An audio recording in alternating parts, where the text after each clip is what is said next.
Hello, my name is Abby and I'm here to describe the normal swallow for you. So first, I wanted to start off by talking about some anatomy that is involved with the normal swallow. So right here, I have a little graph.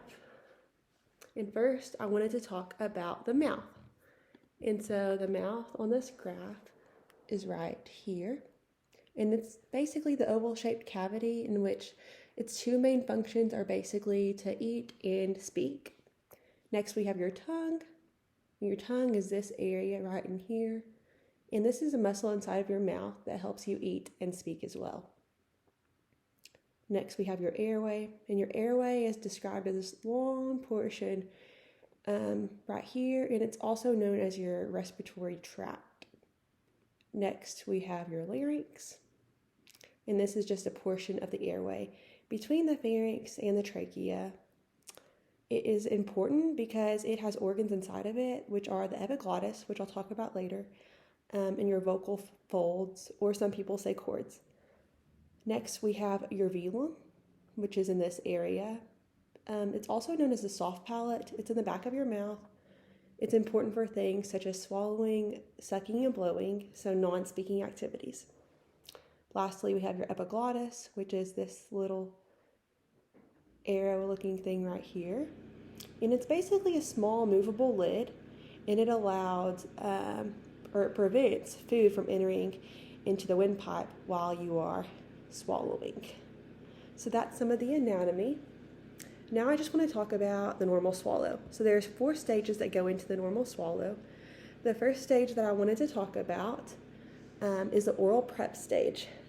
So in this stage, food is kept in the front part of your mouth, right in this area.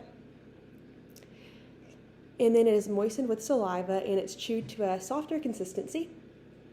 Once the food has been processed by the mouth, the oral stage begins. And the tongue, which is right here, it raises up against the hard palate. And the back of the tongue drops and allows the food to move to the back of the mouth at that point. At the same time, the soft palate, or the velum up here, is elevated and it retracts to separate the nasal cavity from the oral cavity.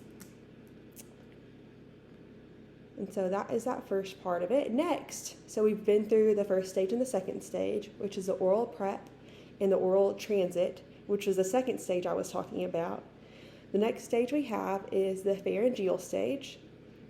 So in the pharyngeal stage, it's a rapid sequential activity stage in which the food is propelled into the esophagus, so into this long area right in here, right?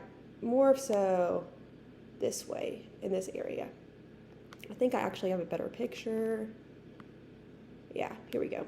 So food is then propelled into the esophagus, which is this long area right here. In the epiglottis, which is hard to see in this, but it's up here, the epiglottis then flips down and it protects the airway while food is being processed.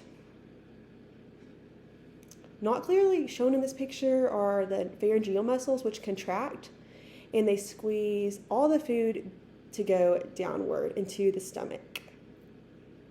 At this point, your upper esophageal sphincter relaxes and opens to allow liquids to pass into your esophagus. So this is another stage within the swallow.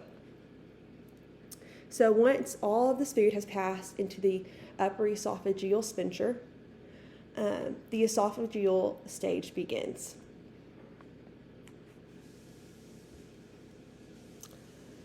So, and the esophageal stage is basically the muscles continue to propel the food into the stomach through coordinated muscle movements and contractions and relaxation.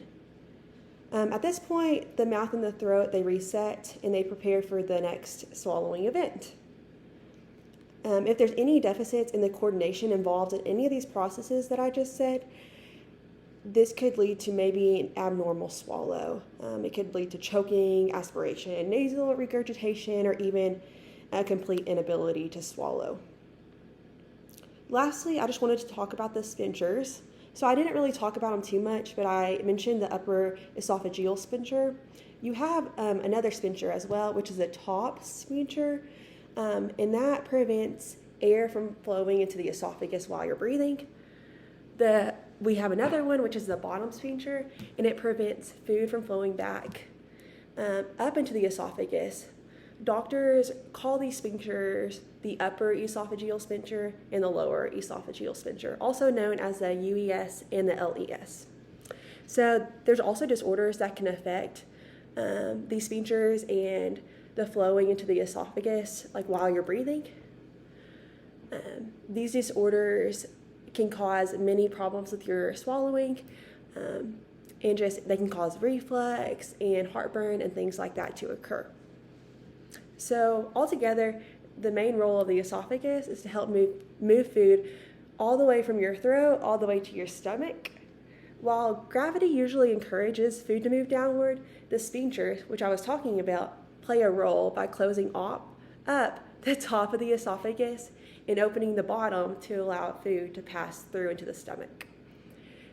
So that's about it, and that is a normal swallow, as well with some anatomy and also a little more information on the sphincters, which are important as well in the whole process. Thank you.